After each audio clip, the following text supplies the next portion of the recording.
Speaker sir, ధన్యవాదాలు. ఒక ముఖ్యమైన తీర్మానం మీద మాకు అవకాశం కల్పించినందుకు మీ ద్వారా సభకు ధన్యవాదాలు సార్. ముందుగా మా పార్టీ తరఫున గౌరవనీయులు గంగుల కమలాకర్ గారు, కడియం శ్రీహరి గారు, కాలేరు వెంకటేష్ గారు అందరూ చెప్పారు. నేను కూడా తిరిగి మళ్ళీ పునరుద్ఘాటిస్తూ ఉన్నా సార్. ఈ తీర్మానాన్ని పూర్తి స్థాయిలో మా పార్టీ పరంగా పూర్తి స్థాయిలో మనస్ఫూర్తిగా దీన్ని ఆహ్వానిస్తున్నాము, స్వాగతిస్తున్నాము. ప్రభుత్వానికి అభినందనలు కూడా హృదయపూర్వకంగా తెలియజేస్తున్నాం సార్. అధ్యక్ష, కాకపోతే ఒక విషయం చెప్పాలి అధ్యక్ష, ఎందుకంటే ఈ తీర్మానం స్వాగతించదగ్గది అనే మాట అందులో భేదాభిప్రాయం లేదు, భిన్నాభిప్రాయం లేదు.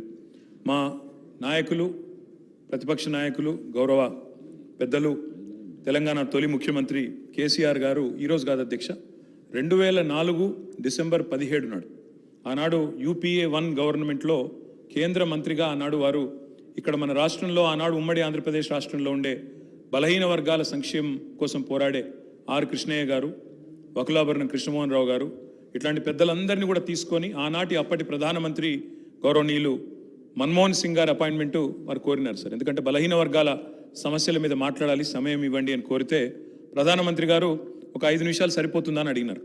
5 నిమిషాలు కాదు సార్, ముఖ్యమైన సమస్య, మీకు వివరంగా చెప్పాలి, దయచేసి ఒక 40 నిమిషాలు టైం ఇవ్వండి అంటే దాదాపు ప్రధానమంత్రి మన్మోహన్ సింగ్ గారు గంటన్నర సమయం ఇచ్చి డిసెంబర్ 17, 2004 అధ్యక్ష, నేను తేదీతో సహా చెప్తా ఉన్నాం, ఆ రోజు పోయి కలిసి సవివరంగా వారికి ఎక్స్ప్లెయిన్ చేయడమే కాకుండా ఆ రోజు పెట్టిన డిమాండ్ కూడా ఒకటే సార్. మా పార్టీ తరఫున ఆనాడు కేంద్ర మంత్రిగా కేసీఆర్ గారు చెప్పిన మాట, అన్ని రాష్ట్రాల్లో బీసీ వెల్ఫేర్ మంత్రిత్వ శాఖలు ఉన్నాయి, కేంద్రంలో లేకపోవడం అనేది శోచనీయం, బాధాకరం.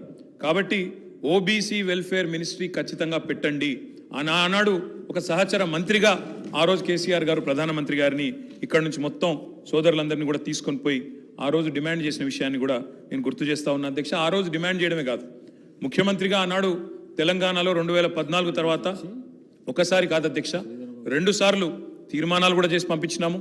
ఆనాడు మళ్ళీ ప్రధానమంత్రి నరేంద్ర మోడీ గారికి కూడా విజ్ఞప్తి చేసినాం, ఓబీసీ వెల్ఫేర్ మినిస్ట్రీ పెట్టండి, పెట్టినట్టయితేనే మీరు బడ్జెట్లో కనీసం 5% పెట్టినా 2 లక్షల కోట్లు వస్తుంది భారతదేశంలోని బలహీన వర్గాలకు అని చెప్పి డిమాండ్ చేసిన పార్టీ బీఆర్ఎస్ పార్టీ అనే మాట కూడా నేను మళ్ళొకసారి గుర్తు చేస్తా ఉన్నా అధ్యక్ష.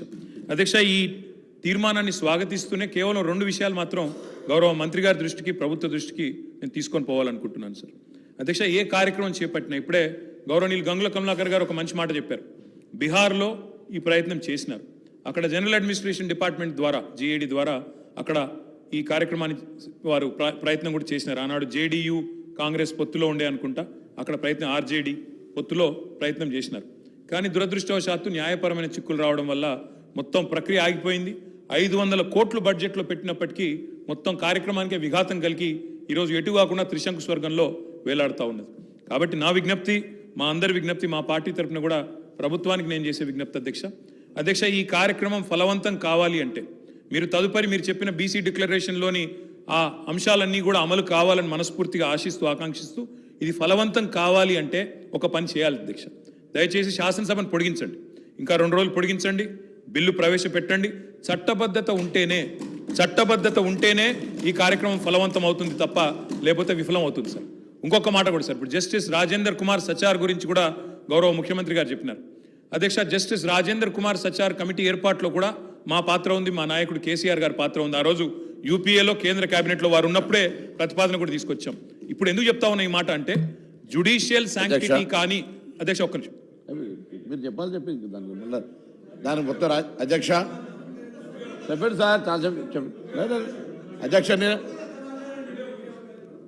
అధ్యక్ష, ఇలాంటి తీర్మానానికి ఒకవేళ నిజంగా ఆశించిన ప్రయోజనం నెరవేరాలంటే, ఎందుకంటే నేను నిజంగా పాయల్ శంకర్ గారు మాట్లాడింది విన్నాను, కాలేరు వెంకటేష్ గారు మాట్లాడింది విన్నాను, శ్రీహరి గారు మాట్లాడింది విన్నాను, శంకరన్న మాట్లాడింది విన్నాను. అందరి గొంతుల్లో ఒక ఆవేదన ఉంది అధ్యక్ష. మా మంత్రి గారికి కూడా చాలా ఆవేదనలో, డెఫినెట్గా వారికి కూడా ఆవేదన ఉంది.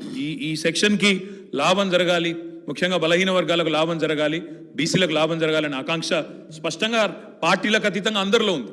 ఉన్నప్పుడు అది ఫలవంతం కావాలంటే జ్యుడిషియల్ శాంక్టిటీ ఉండాలి, లేదా ఎందుకంటే వారే అన్నారు జస్టిస్ రాజేందర్ కుమార్ సచార్, మీరు హైకోర్టు చీఫ్ జస్టిస్ని అడిగితే మీకు ఒక సిట్టింగ్ న్యాయవాదిని ఇస్తారు, జ్యుడిషియల్ కమిషన్ వేయండి.